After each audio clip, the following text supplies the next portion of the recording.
The history of Burkina Faso, marked by the powerful Mossi kingdoms, French colonization, and periods of political instability following independence in 1960, Burkina Faso's history is marked by the powerful Mossi kingdoms, French colonization, and periods of political instability following independence in 1960. Initially known as Upper Volta, the country gained independence in 1960. It was later renamed Burkina Faso in 1984 under the leadership of Thomas Sankara, a revolutionary leader who initiated significant social and economic reforms. This video provides a concise overview of Burkina Faso's history, pre-colonial era, Mossi kingdoms. The Mossi people, who migrated to the region in the 11th century, established powerful kingdoms like Ouagadougou, Tenkodogo, and Yatenga. Resilience. The Mossi was known for their farming and military skills, successfully resisting attempts at Islamic conversion and maintaining their kingdoms for centuries. Ironworking and trade. The Mossi was also known for their ironworking and textile industries, engaging in trade with neighboring tribes. Then came the colonial period, French colonization. France established a protectorate over the area in the late 19th century, incorporating it into French West Africa. A colony called Upper Volta was created in 1919, but it was later dismantled and its territory divided among neighboring colonies. The original name of Burkina Faso is Upper Volta from 1919 to 1932, and later changed to Burkina Faso by Captain Thomas Sankara. Let's continue reconstitution, 1947. Following pressure from the Mossi, Upper Volta was reconstituted as a French West African territory in 1947. Post-independence, 1960, Burkina Faso, then Upper Volta, gained independence from France in 1960. Political instability. The country experienced a series of coups and political upheavals, including a coup led by Thomas Sankara in 1983. Sankara's reforms. Sankara's government, which renamed the country Burkina Faso, implemented radical reforms in health, education, and women's rights. Recent coups. More recently, there have been coups in 2022, with a transition government established followed by democratic elections in 2015. Ongoing challenges. Burkina Faso continues to face challenges related to poverty, terrorism, and political instability. Let's dive a little deeper into the history of Burkina Faso. Burkina Faso, a brief history. Burkina Faso, formerly known as Upper Volta, is a landlocked country in West Africa with a rich and complex history. Here's a more breakdown. Pre-colonial era ancient settlements. Evidence suggests human presence in the region dating back to 14,000 BCE, with hunter-gatherers and agricultural communities, Mossi kingdoms.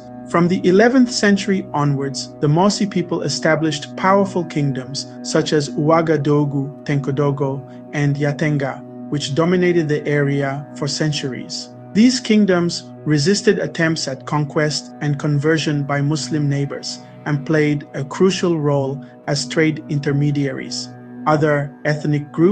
Various other ethnic groups, including the Fula, Dioula, and Gurunsi, arrived and settled in the region between the 8th and 15th centuries.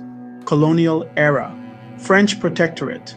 During the scramble for Africa in the late 19th century, France invaded and established a protectorate over the territory of present-day Burkina Faso in 1896. French West Africa. The region was integrated into the Upper Senegal and Niger colony of French West Africa in 1904. French Upper Volta. In 1919, the colony of French Upper Volta was established, named for its location on the upper reaches of the Volta River. This colony was dissolved in 1932 for economic reasons, and its territory was divided among neighboring French colonies. Re-establishment and autonomy. Following World War II, Upper Volta was re-established as an overseas territory within the French Union in 1947. It became an autonomous republic within the French community in 1958. Post-independence. Independence. Upper Volta gained full independence from France on August 5, 1960, with Maurice Yaméogo as its first president. Political instability. Since independence, Burkina Faso has experienced periods of political instability, including several military coups and coup attempts. Thomas Sankara's era. In 1983, Thomas Sankara came to power in a military coup, ushering in a period of ambitious socio-economic reforms and renaming the country Burkina Faso, meaning Land of the Honorable People, in 1984. Sankara focused on anti-imperialism, agrarian self-sufficiency, and social development, including literacy campaigns and public health initiatives. Blaise Compaoré's rule. Sankara was assassinated in a coup led by Blaise Compaoré in 1987. Compaoré ruled for 27 years until a popular uprising forced him to resign in 2014. Recent developments. Burkina Faso has recently faced a rise in jihadist violence and further political instability, including 2 coups in 2022. The current transitional government, led by Captain Ibrahim Traoré, is facing pressure to address the ongoing security and humanitarian crises and work towards a return to constitutional order. Burkina Faso's history is characterized by the legacy of ancient kingdoms, the impact of French colonialism, and a complex post-independence trajectory marked by political changes, coups, and recent challenges related to security and humanitarian needs. The 2 most notable leaders of Burkina Faso are Captain Thomas Sankara and Captain Ibrahim Traoré. Captain Thomas Sankara was a Burkinabe military captain, Pan-Africanist revolutionary, and Marxist theorist who served as the president of Burkina Faso from 1983 until his assassination in 1987. He is remembered for his revolutionary programs aimed at social and economic development, as well as his anti-imperialist stance and efforts to promote African self-reliance. Born in 1949, Sankara pursued a military career and received training in Madagascar and France. He developed socialist and Pan-Africanist ideals, influenced by figures like Che Guevara and Frantz Fanon. He rose through the ranks and became a popular figure, particularly among young people and the military. In 1983, Sankara led a coup and became president of Upper Volta, later renamed Burkina Faso, at the age of 33. He implemented radical social and economic reforms, including mass vaccination campaigns, land redistribution to peasants, nationalization of key industries, literacy campaigns, construction of infrastructure like schools and hospitals, empowerment of women through legal reforms and access to education and healthcare. He promoted self-sufficiency and prioritized local resources and labor. Sankara was known for his austere lifestyle and his commitment to public service. He often traveled on a small Peugeot, refused to use air conditioning, and prioritized the well-being of his people over personal luxury. Sankara also adopted a strongly anti-imperialist stance, opposing foreign aid and advocating for African unity and self-determination. Assassination. In 1987, Sankara was assassinated in a coup led by his close friend and colleague Blaise Compaoré. The exact circumstances of his death remain debated, but it is widely believed that Compaoré orchestrated the assassination with the support of foreign powers. Legacy. Sankara's legacy is complex and controversial, with supporters praising his revolutionary vision and commitment to social justice, while critics point to potential human rights abuses and the authoritarian nature of his regime. He is revered as a symbol of Pan-Africanism and a champion of the poor and marginalized. His ideas continue to inspire activists and intellectuals throughout Africa and the world. His legacy is also marked by the ongoing struggle for justice and accountability for his assassination. What's the history of Captain Thomas Sankara? Captain Thomas Sankara was a military officer and revolutionary who served as the president of Burkina Faso, formerly Upper Volta, from 1983 to 1987. He is revered by many for his commitment to anti-imperialism, Pan-Africanism, and radical social and economic reforms aimed at achieving self-reliance and improving the lives of ordinary Burkinabe citizens. Early life and influences. Born on December 24, 1949, in Yako, Upper Volta, Sankara came from a humble background. Though his parents wished him to be a priest, he chose a military career, attending the Kadogo Military Academy in Ouagadougou. His military training included time in Madagascar, where he witnessed a popular uprising, and in France, where he was exposed to left-wing ideologies and the works of Karl Marx and Vladimir Lenin, which deeply influenced his political consciousness. Rise to power and the Burkinabe Revolution. Sankara gained recognition for his service in the 1974 border war with Mali, though he later denounced the conflict as useless and unjust. Appointed as Secretary of State for Information in 1981, he resigned due to clashes with conservative elements within the government and foreign powers. Becoming Prime Minister in 1983, his anti-imperialist stance and popularity led to his removal and arrest, sparking a military coup led by his close ally, Blaise Compaoré, on August 4, 1983.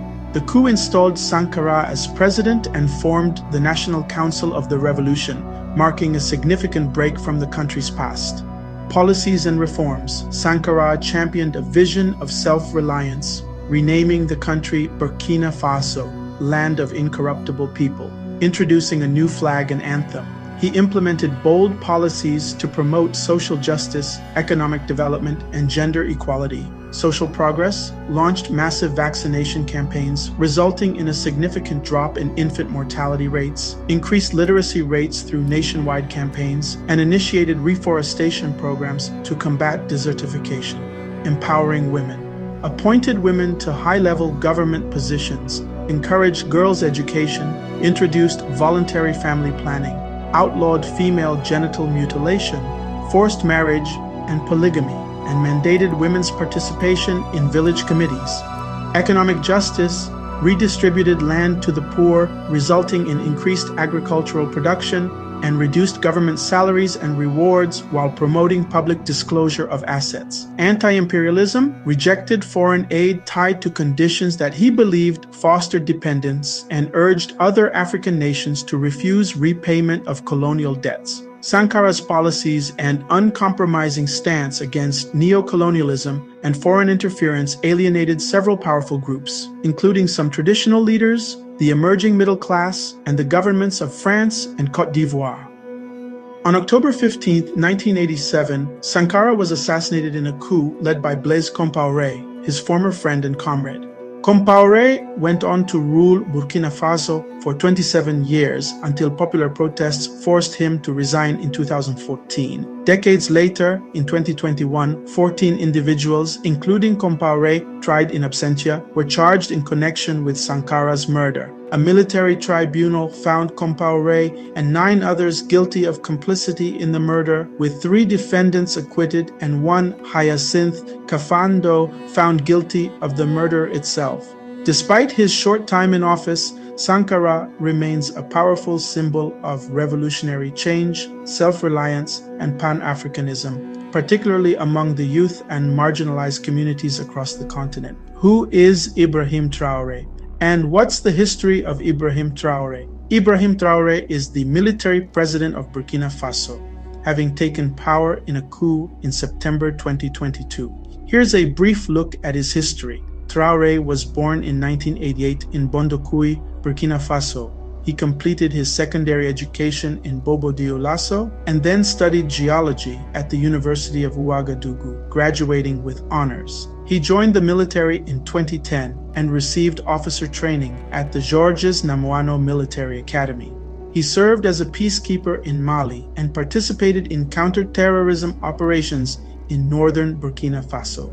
He was promoted to captain in 2020. Let's look at his rise to power.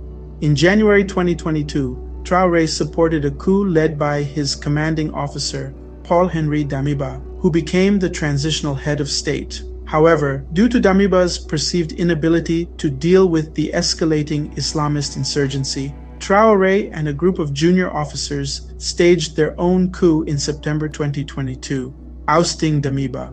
Traoré became the head of state at 34 years old, making him Africa's youngest leader at the time.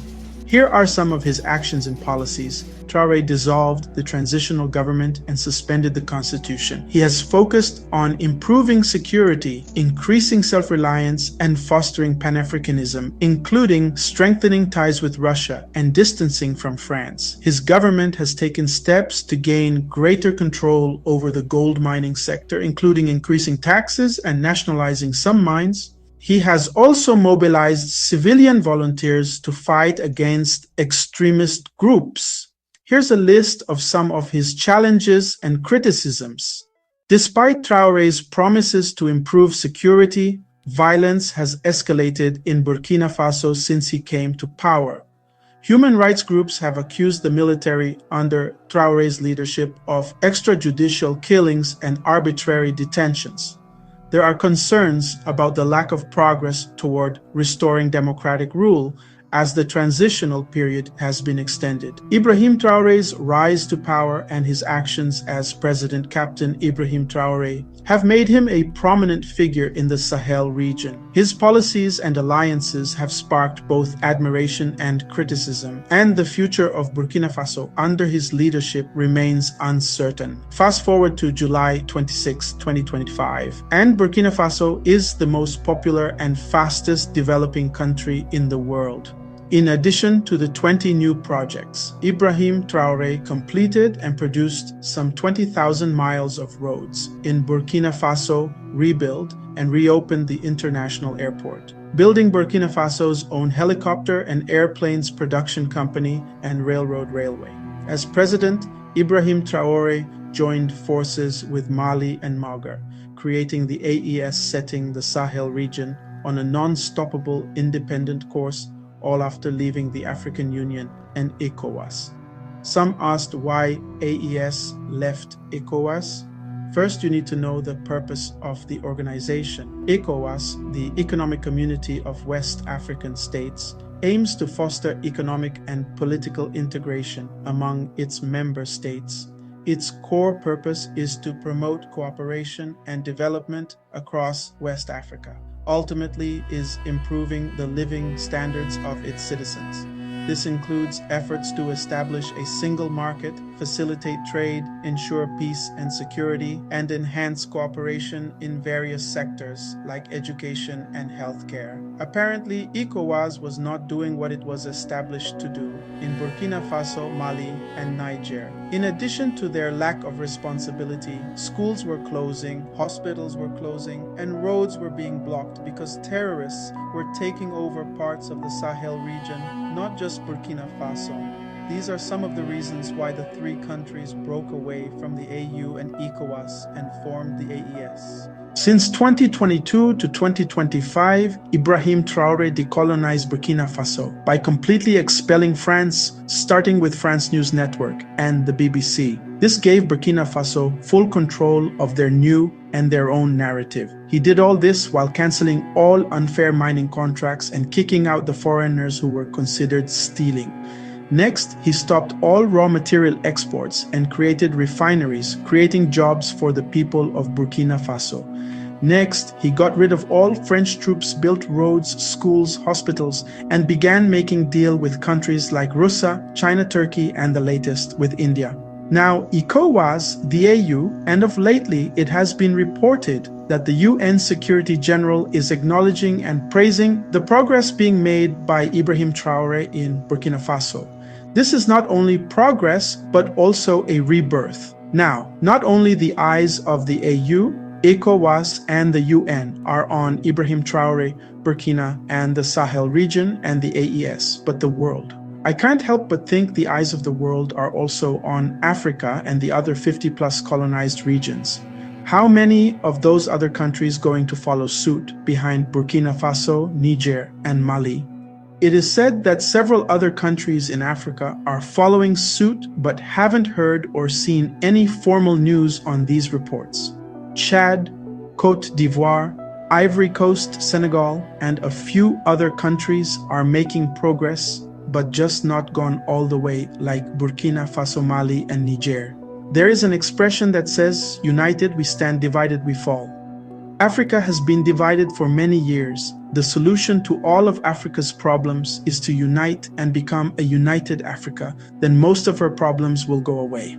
Well, until there is one united Africa, we will keep talking about this and bring to you all the up-to-date information from right here at Kitchen Table Talk at Lolo's. If you've enjoyed this video, please give it a thumbs up and subscribe for more like this. See you in the next one.